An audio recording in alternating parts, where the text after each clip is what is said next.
Greetings, History 393 students. My name is Daniel Clark, and for my National Park project, I chose Sequoia National Park. Now, a brief history of Sequoia is that it is a 1,600 square kilometer expanse of forested land, roughly in the Sierra Nevada or East Central California area. It was established by the legislation of President Benjamin Harrison on September 25th, 1890. This is interesting because this park became California's second national park. And the whole purpose of establishing Sequoia National Park as a national park was to sort of protect and preserve the living organisms that are inside of the park, especially the giant sequoia trees, hence where the park gets its name. Some park activities. There are a wealth of activities that the sequoias offer.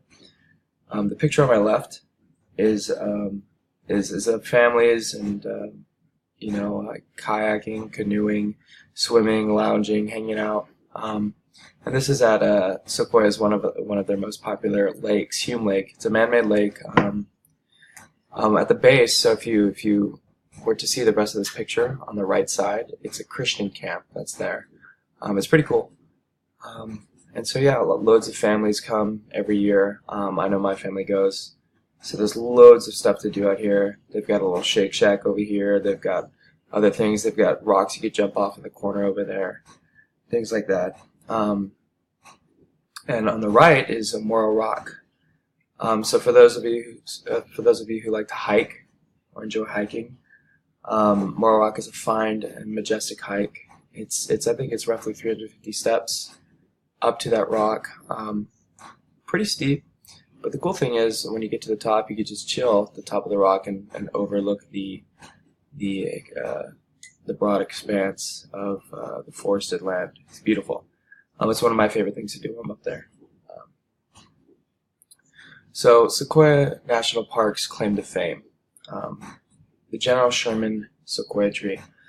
The General Sherman Sequoia tree is the world's largest tree. It stands 275 feet tall, is roughly 36 feet in diameter at its base. Sequoia trunks generally are massive. They're usually 17 and a half feet at their base, so you can imagine how much bigger General Sherman is.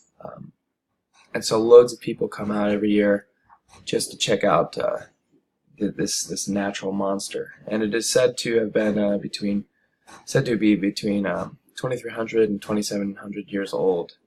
And again, it's the largest living organism on the planet. So very neat.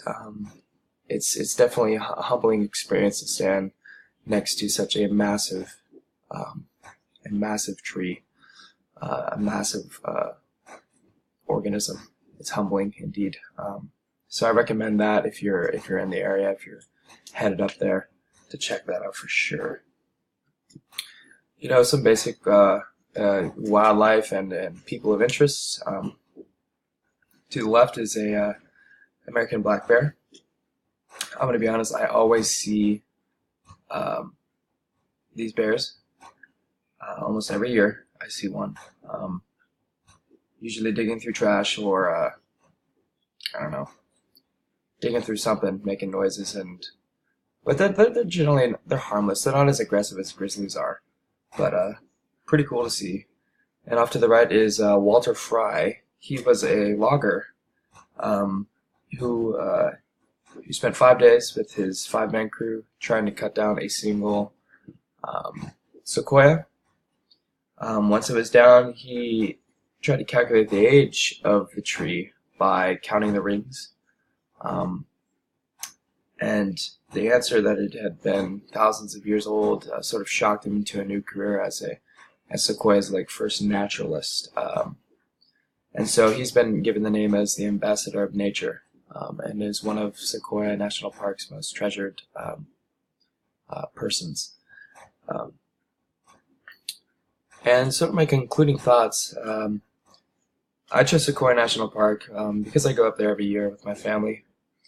A little personal note, my cousin, she was at the Christian camp about 20-something years back, and she actually passed away at the camp. And so my family and I go up there every year and have a memorial for her. And this rock right here with all these people on it is where we casted her ashes. And so we go up there and jump off every year, to honor her. And it just turns out it's become a family tradition of ours, and it's a great experience, and I highly recommend giving it a visit. You definitely will not regret it. And that concludes my presentation. Thank you.